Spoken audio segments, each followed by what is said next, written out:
as we kick off the community update, we're talking with Tomah current police chief Scott Holm. Scott, you were on the Tomah police force. You came here in 1999. Where were you before then? So before then, I was active duty in the military. I was an infantry soldier. I got out of the military in 1991. Moved to Grand Forks, North Dakota, where I grew up a little bit there. Decided I wanted to be a police officer. We moved to Wisconsin. I went to WTC.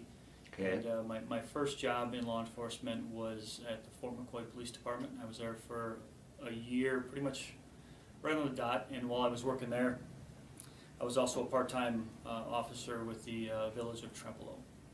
So then I knew I wanted to transition into a more traditional law enforcement role. I got an offer from the City of Tomah Police Department and the Wisconsin State Patrol right around the same time. I chose to work for the City of Tomah. It was my wife has a job in La Crosse that she still has to this day, and that guaranteed that we get to stay in this area, at least be in commuting distance for either her or myself. So decided to work for the City of Tomah, and it's been excellent. I've been here ever since. Been chief almost 2 years now. Yes. Okay, you come here in 99. Is it on your, do you ever think when you start here in 99, Scott, someday I'm going to be chief? Are you thinking that in 99? No, I'm not thinking that at all. You just want to, you want to learn the job, you want to be proficient. My goal was to be promoted to sergeant. I wanted to supervise a shift. I spent 8 years on the combined tactical unit, and that was the fun stuff for me. Chief really didn't come on my radar until I got promoted to lieutenant. That was about 7 or 8 years ago. So that's an administrative position. From there, I started looking a little bit heavily at the chief's position and what it entailed. I was lacking in education, so I completed my bachelor's degree and then a master's degree, and I went to the Wisconsin Command College, and then I went to the FBI National Academy. So I knew what I needed to achieve to put myself in a position to be the chief. And luckily, the City of Tomah sent me to these trainings to prepare me for these positions. So it's kind of been a good partnership. You precede Mark Nicholson. Do you learn anything from Mark? You take to the job right now? You learn something from every leader that you have. Nobody's perfect, myself included. There's good things, there's bad things with everybody. What I learned most from Mark was his patience in decision making. His personality and my personality are a little bit different. I'm more fast-paced. Yeah. But what I learned from Mark is sometimes just pump the brakes a little bit and think through some things. Every decision doesn't have to be made right away. So I appreciate him for that. When you appeared at the council meeting, as you did last night, as you and I are sitting on Tuesday, whether it was you or Mark Nicholson, staffing is a problem as we sit down in January 2023. Yes. And you talked about that last night. It's a problem not for you, but for everybody, isn't it? It is. We normally used to get 20, 30 plus applications for qualified applicants. And what I mean by qualified is the ones that check all the boxes with the education. They already would have the academy. Our profession, if we're all being honest, has taken a hit in the past several years with some of the unfortunate episodes that have happened in our country. So we're not getting the applicants that we used to get in numbers. So when I got into law enforcement, there were normally 1, 2, 3 agencies hiring, and it was highly competitive.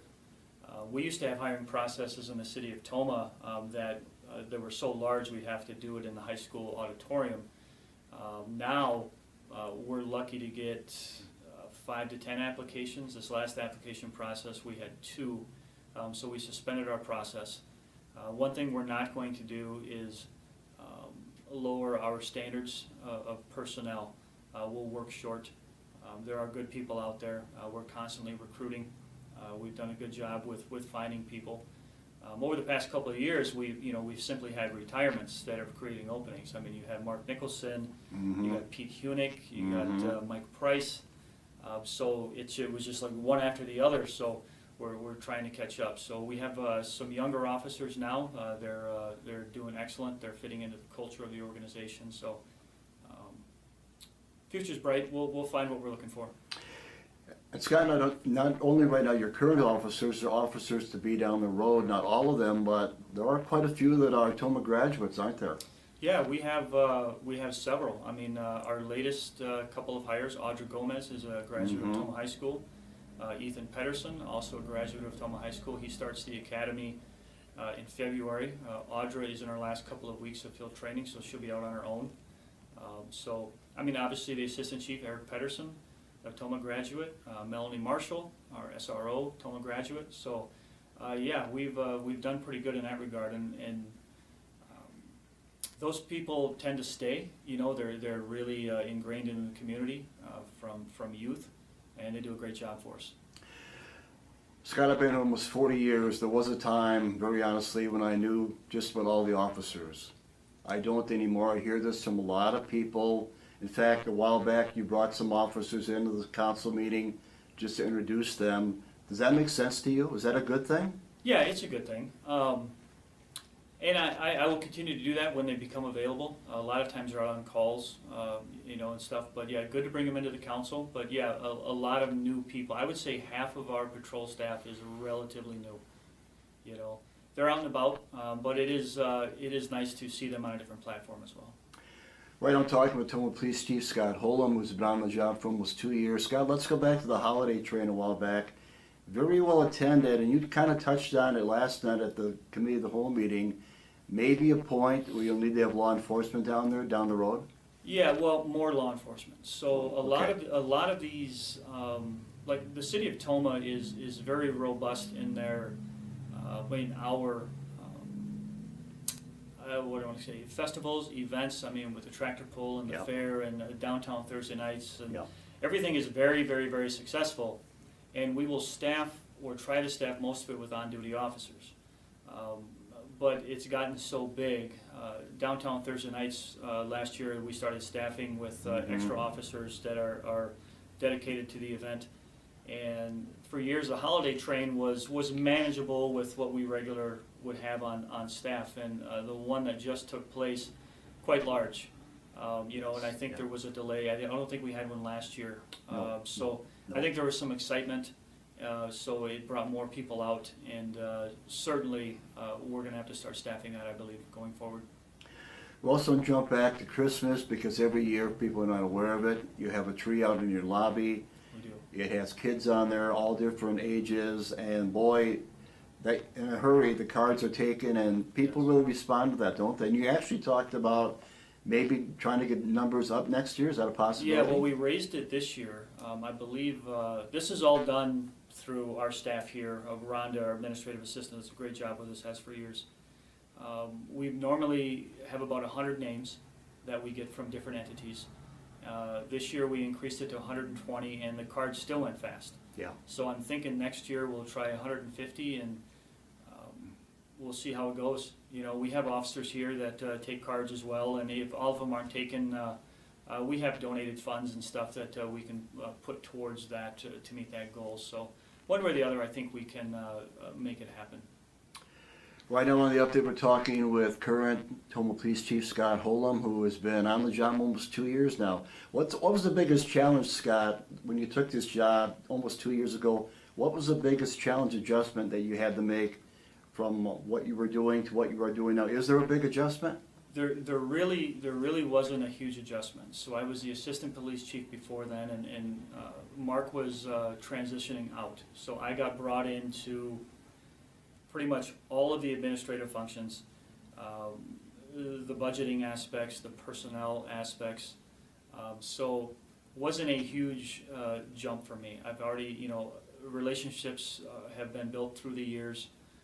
My contacts have been built internally and externally, so it was a pretty smooth transition. That's the benefit of promoting within organizations. If you have a My philosophy. If you have a well-functioning organization and you have promotable people inside that organization, you should always look to do that. Now, if your organization isn't running well and there's issues, that's the time to go outside and bring in a different thought process, different culture. What makes you a good police chief? What makes you a good police chief in your opinion, Scott? Well, I wouldn't call myself a good police chief. That's for other people to Right, I determine. understand. I'm inclusive. I'm open. I want to hear what people in this organization have to say. Doesn't matter your rank. Doesn't matter how long you've been here. I want to hear from you, and your opinion on things matter. I routinely go around the department asking opinions. It's very easy for me to sit in this office and make every decision in the building. Sure. But the reality is I'm not in the squad car. I'm not doing those things anymore. And for me to make decisions without input from the people doing the job, in my opinion, would be kind of silly. So I think we pride ourselves on a very inclusive culture here. I try and put people in positions that match department needs with their career desires.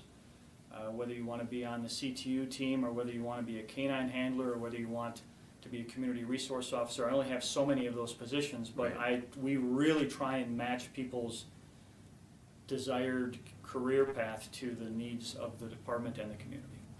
Scott, last week was Crossing Guard Appreciation Week. Yes. You and I sit down. Crossing guards, police-related, city-related. How does the PD get involved with the crossing guards? How does that all come together? Well, first of all, crossing guards are probably one of the most underappreciated people we have. Agree. I mean, they're Yes. They're very hard to find. They're like gold for us. So we greatly appreciate what they do. They are employees of the police department. They are paid by the city of Tomah. We're always looking for crossing guards, for sure. They are supervised by our staff here. There's not a lot of supervision that happens, if we're being honest. We provide them with some training and stuff like that, and equipment, of course, but always looking for crossing guards. So are they paid by the PD? Who pays their salary, Scott? The city does. The city does. They're Okay. hourly employees, yes. All right, one big change you talked about last night at the committee of the whole meeting that I'd like you to briefly touch on. It's a migration program. It's something that Tomah's one of the few PDs that is not doing it right now. Without going into a lot of detail, talk about it for me, because it's something that you want to see happen down the road, don't you? You refer to the records management system? That's what I mean, yes. Yes, so records management system, the short version of this is it houses all of our police reports, all of our databases. In 2017, the Monroe County Sheriff's Office, Sparta Police Department, I think Cashton Police Department, our District Attorney's Office, the jail, they all went to, at the time it was called Zerker. It's a records management system and it's all integrated. Now it's called Central Square. Chief Nicholson at the time took a wait-and-see approach with this. I mean, it's a pretty big movement, changing the records management system. He wanted to take a step back and see how it worked out for the other agencies. It is working out. It's a significant step up in technology. So right now, we pretty much have all of Monroe County on one system, and we are on our system, and that system has not been upgraded since 2004.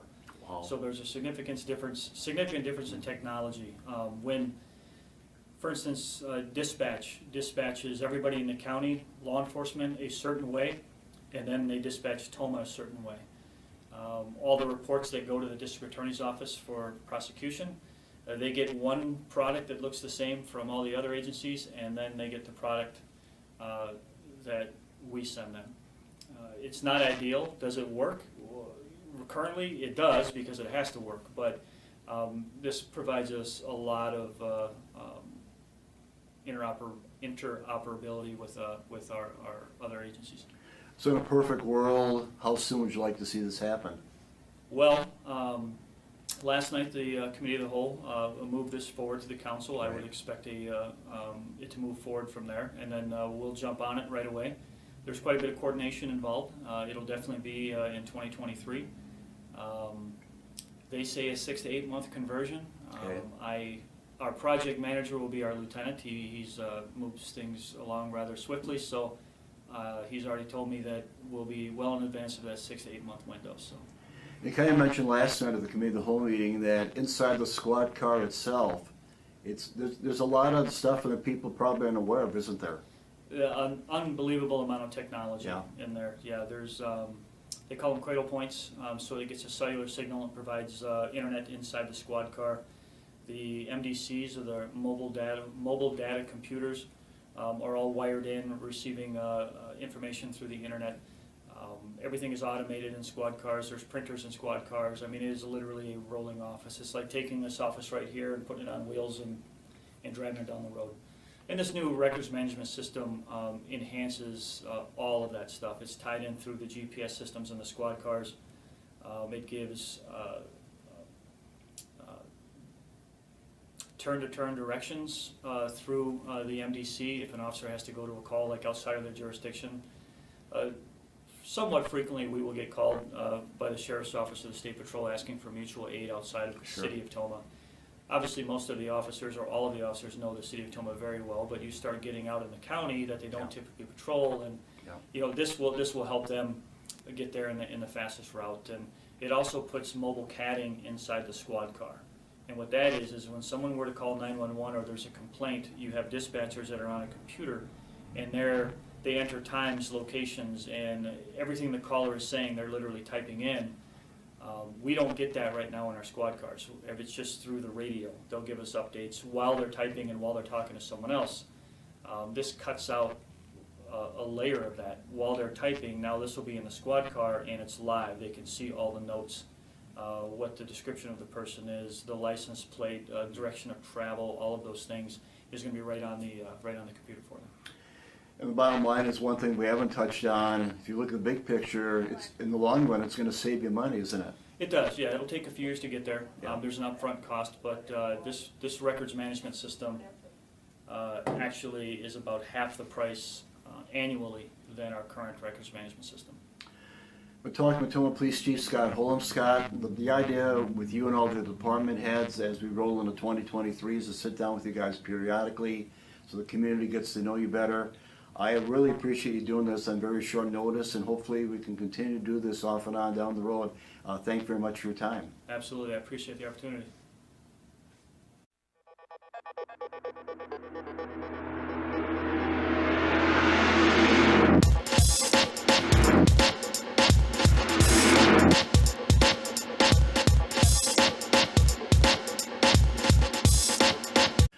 All right, so you have to continue to talk with Mike Hanson down here at the Tomah School District offices. Mike, we want to talk about some of the items on your school board agenda last night. Right. Monday, January 16th, and it was a short meeting, wasn't it? Yeah, January 16, 2023. Can't believe we're here already, mid-year. Yeah, shorter agenda, all very important agendas, but on this one, not as much, but certainly as we head into spring, planning for 23-24, we'll have a lot more coming through on those board academies and those agendas, so yeah. All right, what jumps out at you last night? Yeah, you bet. So we had a lot going on last night. One of the first presentations we had were recognition of those that are helping out in our district. So we were really excited about recognizing and honoring our school crossing guards. You know, Sure. each and every day Sure. they're making sure our students and families are safe as they're crossing the streets, monitoring traffic for us, and getting everybody to school on time. So, boy, with the weather recently, and then the nicer weather, the rain, and everything, they are out there, always wonderful, building relationships. So positive and powerful in their work. So we want to thank them for all they do each and every day, but especially during Wisconsin's Appreciation Week, January 9th to the 13th. We also had on hand Karen Olson from LaGrange Elementary School and Principal Kelly McMahon talking about their Change Challenge event. This is a fundraising and charitable philanthropic event they hold each and every year. Some of the cool outcomes are they showed some pictures of the end of the activity when you know, teachers are getting things poured on them and things like that. So it's really Sure. fun, Sure. cool, interactive. But the charitable event there, the philanthropic piece behind it is support and help kids in our community. And so we just want to thank Karen for what she does with that and managing all of that, and the great powerful impact it had on our LaGrange community of learners. Wisconsin Voices for recovery. Yes. I have not heard of that. Tell me about that. Right, so we've been working with them through our Health and Wellness Committee. We walked in some information about Narcan boxes, Okay. naloxone. So if I'm not pronouncing that correctly, the naloxone boxes. So these are boxes with Narcan spray things in them, similar to AEDs Sure. or other safety apparatus that we have here at our school district that might include EpiPens. Just another piece to our overall school safety spectrum for the public when they enter our buildings. We know that opioids throughout the nation are an issue, but if in the event that there's an issue in any one of our schools, currently will outfit middle school, high school, and Robert Cooper Learning Center with the intent to continue to move those. But it's very similar to the design and setup of an AED. If in the event it's needed, the Narcan spray pieces are there, and they can also be taken home if there's any event. It's just a general public opportunity that if you need something like this, emergency or non-emergency, it can be used. So that was approved last night. We'll have an MOU signed with them, and we'll get any additional training we need, but our school nursing staff and some folks at those Sure. different buildings will monitor those. So again, it's just a very important school safety and security piece for us, and the board's dedicated to that in many different ways along that spectrum of making sure our student body has a health and a safe place to learn. When you talk open enrollment, you're full, aren't you? Well, we are full for our special education services. So we had, last night, the board approved administration's recommendation to have 0 open enrollment special education spaces available for next year. So 0 incoming. The board would deny all special education. But we do have some spaces available at our regular education classes in our elementary schools, middle school, and high school. And all of those slot availability are on our district website. And each and every year we have open enrollments in, open enrollments out. So this last night's action just sets the actuals for what numbers that we can or cannot accept. We should mention, as we talked with Mike Hanson, district administrator, that everything you and I talked about, if people need more detail, it's all on your website, isn't it? Yes, sir, you bet. It's on the website, but feel free to give us a call. If there's anything that you need printed out, we're happy to do that as well. But we do embed many of the documents associated with these action items right on our website, but we're happy to print those out if you're here at the district office. You also talked about maybe upgrading the buses on the cameras on the buses. Right, last night the board did approve upgraded cameras, just as we have ongoing purchase of new buses to replenish things. Yeah. The onboard systems need to be upgraded as well, so there will be new camera systems for the entire fleet that will be upgraded. And again, those are another safety and security piece, just so that we can ensure that our drivers are safe, our kids are safe, and if there are any incidents, certainly we can utilize the video from those systems in the event there's any incident that needs to be recalled. Like, out of curiosity, in a typical school year, are there times when the video needs to be looked at? Sure, absolutely. So if the video does need to be looked at, then it does become part of a student record. It doesn't happen all the time, but it's certainly there. And with the opportunity to download things, and we can, it's certainly different from the VHS tapes that I used to work with way back in the day on just very few select buses. So they're very robust systems. But again, we've got great drivers, Yeah. great kids, but on occasion there's an incident with students, and that this is just another opportunity for us to get the facts. And down the road, you do purchase new buses just about every year, don't you? Right, yes, sir, Yeah. you bet. Mr. Gorder's been doing that over the Yeah. years, and I know as part of our capital improvement plan and our expenditure patterns, that I'm sure Mrs. Clark, our new business manager, will continue to have those, because like I said, our transportation team is awesome. And so we want to make sure they have the equipment, tools, everything they need to get the job done. And they're just amazing folks from leadership all over the board with our vans and buses. They're just incredible to literally keep the wheels rolling. Yeah. They get our kids here every day. Mike, can you update us at all, if need be, update us on the referendum down the road? Can you update us on that? So last night we walked through some of the different informational pieces that we'll have. We've scheduled school board, school faculty meetings and our discussions with school board members when those school faculty building level meetings will be held. So we want to reach out to a broad base of constituents within the school district boundaries. So we do have those building level, faculty level meetings set.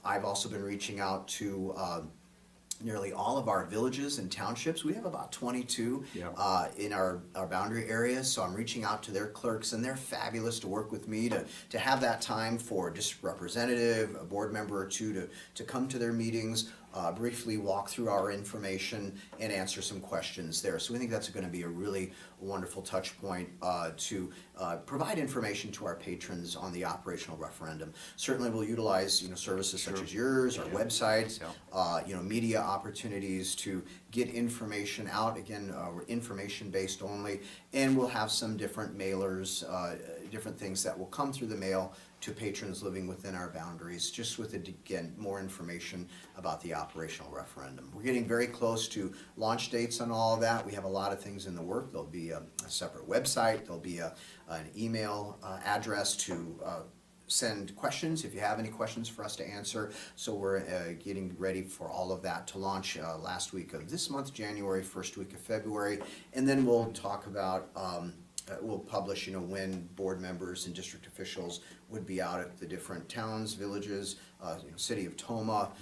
We are planning one community event and a meeting to discuss information February 28th, 6:30 p.m. at the high school. It's our tentative date there. But again, many different ways to get our information out, and we're happy to answer any questions, provide information anytime. That's really a key to making this happen, getting the word out, isn't it? Right, correct. So I think with attendance at the township village meetings, we've got the one community meeting at the high school we're planning, getting out to some of our civic groups, the work that you do with folks that watch your channels and information, and then certainly giving us a call or sending us an email. We are happy to provide all the information and answer questions to the best of our ability. An item that was not on your agenda, but it's going to happen just down the road. School board, there are 3 people that will be up for re-election, correct? Right, you bet, yeah. Has anybody, Mike, your knowledge, thrown their hat in the ring? We've got our incumbents coming back, and also one other person, so I'll get that. We have 4 people running for 3 slots, so I can certainly get that information out to you on our next run there to make sure that I give you accurate information. But all of our incumbent board members, Rick Murray, Susan Bloom, and Mike Genevico are running again, and one more person there. So I'm sorry I forget the person's name right that's now. Fine. But, that's fine. Also, the one thing we always like to talk about is gifts and monies, because every month that's huge. What happened Monday night? You bet, absolutely. So we just really appreciate everyone's donations to our school system. So many different folks supporting many different student and faculty opportunities. The Rethwish Transport LLC donation for Wyville playground equipment in the amount of $25,000. The Greg and Julie Zingler donation to the Tomah High School band trip in the amount of $3,800. Melanie Keel donation to Camp Douglas and Oakdale schools for a negative food service balances in the amount of $500. And Friends of the WTA Incorporated, our donation to the Clay Target Team, $550. And the anonymous donation to Wyville Elementary, a cash receipt of $500. In total, $30,350 in donations. So again, each and every month, these are just tremendous, and we really appreciate everyone supporting our clubs, our students, our faculty in so many different ways. Mike, another item that was not on your agenda that somebody wanted me to get some feedback on from you.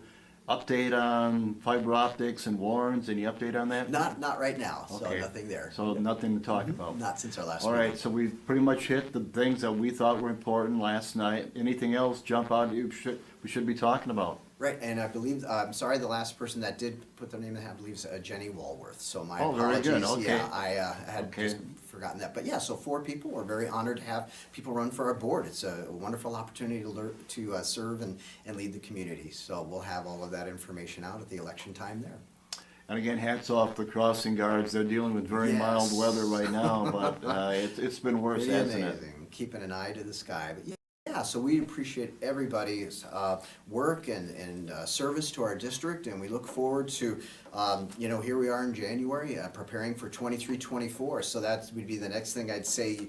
You'll start to see a lot of 23-24 activities, decisions, action items in all of these subsequent board meetings. But yeah, so we'll look forward to working with you, getting our information out to everybody. Yeah, just keep me posted and we'll make it work down the road, Yeah. absolutely. Mike, thank you for your time, appreciate it. Mike Hanson, District Administrator, updating what happened at the school board meeting last night, Monday, January 16th. Mike, thank you for your time, and we'll talk to you in February. Pleasure, thanks.